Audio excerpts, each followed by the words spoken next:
পণ্য পরিবহনে যানবাহনের সর্বনিম্ন গতি গড়ে ঘন্টায় ৪০ কিলোমিটার রাখা গেলেও দেশের রপ্তানি বাড়তে পারে প্রায় ৪%।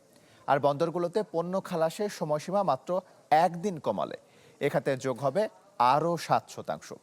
শনিবার ঢাকা চেম্বার অব কমার্সের সেমিনারে এমন তথ্য তুলে ধরা হয়। নিরবিচ্ছিন্ন যোগাযোগ বাড়াতে নৌ, সড়ক ও রেলপথ সমন্বিত যোগাযোগ ব্যবস্থার গুরুত্ব তুলে ধরেন বক্তারা। দেশের ব্যবসা বাণিজ্যের বড় বাধা দুর্বল যোগাযোগ ব্যবস্থা।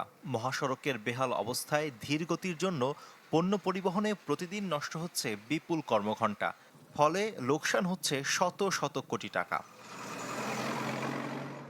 এদিনের আলোচনায় এসব বিষয় নতুন করে তুলে ধরে ঢাকা চেম্বার অফ কমার্স।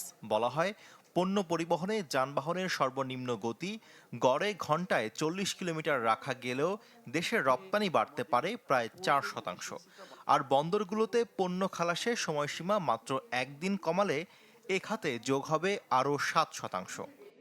আমরা করেছি রেল মন্ত্রণালয়, শিপিং মন্ত্রণালয়, এভিয়েশন মন্ত্রণালয় এবং আমাদের হলো গিয়ে রোডের মধ্যে আবার গ্রামীণ গিয়ে এলজিডি করবে, ন্যাশনাল করবে আরএসডি, ব্রিজ করবে বিবিএ। পৃথিবীর ইতিহাসে ব্রিজ করার জন্য স্বতন্ত্র কোনো মন্ত্রণালয় হয় না। যদি 20%-এর কম পণ্য চিটাগাং পোর্টের থ্রুপোর্ট থেকে অথবা পটেনশিয়াল মাতারবাড়ি পোর্টের থ্রুপোর্ট থেকে রেল যদি ক্যারি না করে 20%-এর বেশি, তাহলে ঢাকা চিটাগাংয়ের এখন যে average speed 19 kilometre per hour, it will be 9 kilometre per hour. বক্তারা বলেন, পণ্য খালাসে বন্দরসমূহের অদক্ষতায় হারাতে বসেছে বিদেশি বিনিয়োগ। জানান, কার্গো হ্যান্ডেলিংয়ে বিগত বছরের তুলনায় গতি বাড়লেও প্রতিবেশী দেশগুলোর তুলনায় অনেকটাই পিছিয়ে দেশের বন্দরসমূহ।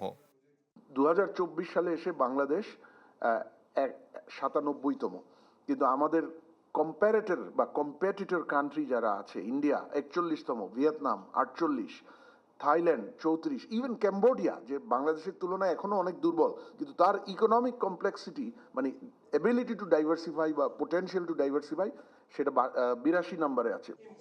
বন্দরগুলোর সাথে রেলপথ সংযুক্ত করলে পরিবহন ব্যবস্থাপনায় দ্রুত ইতিবাচক পরিবর্তন আনা সম্ভব বলে জানান আলোচকরা।